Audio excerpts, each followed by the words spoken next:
আসসালামু আলাইকুম everyone, welcome to my new video. So আজকে সন্ধ্যার নাস্তা হিসেবে আমি একটা চমৎকার রেসিপি করেছিলাম, ডিম রোল। চলো তোমাদের সাথে সেই রেসিপিটাই শেয়ার করি।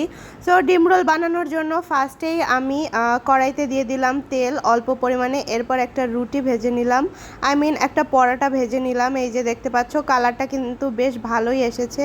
সো পরোটা ভাজার পর পরোটাটা আমি আলাদা তুলে রেখেছি। এই যে দেখতে পাচ্ছ বেশ সুন্দর হয়েছে, ফুলেছে অনেক পরোটাটা। এরপরে আমি একটা ডিম ভেজে নেই সুন্দর করে, হলুদ মরিচ পেঁয়াজ দিয়ে বেশ ভালো করে। সো এই যে আমার ডিম ভাজা হয়ে গিয়েছে। ডিম ভাজার পর ডিম আর পরোটা একসাথে অ্যাড করি। পরোটার উপর ডিমটা রেখেছিলাম। এই যে দেখতে পাচ্ছ খুব সুন্দর দেখাচ্ছে, ইয়াম্মি ইয়াম্মি, খেতেও বেশ মজার। এরপরে আমি একটা শসা সুন্দর করে স্লাইস করে কেটে নিচ্ছে। আসলে ভিডিও করা আর কাজ করা একটু কঠিন, যেহেতু আমি একাই ভিডিও করি তাই।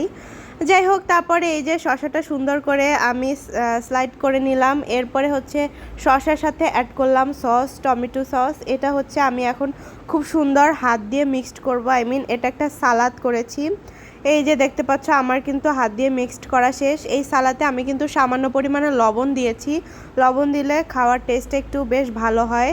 তারপরে এই যে শসা আর টমেটো সস, এটা আমি ডিম আর পরোটার উপর সুন্দর করে দিয়ে দিব। এই যে আমি হাত দিয়ে দিয়ে দিচ্ছি, একদম রেস্টুরেন্টে যেমন করে দেয় তেমন। তো দেখতে পাচ্ছ আমার কিন্তু এটা দেওয়া অলমোস্ট শেষ, আমি সুন্দর করে দিয়েছি। এরপরে রোলের জন্য আমি একদম এক সাইড থেকে এটা একটু ভাঁজ করে নিব। যেহেতু গরম গরম করব, গরম গরম করলে কিন্তু এটা খেতে বেশ মজা লাগে, আর সন্ধ্যার নাস্তার জন্য এটা পারফেক্ট।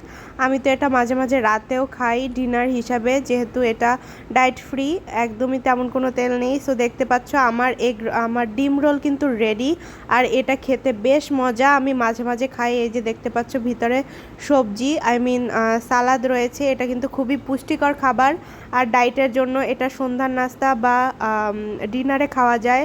সো এই ছিল আমার ভিডিও। সবাই ভালো থাকবে, বাই বাই।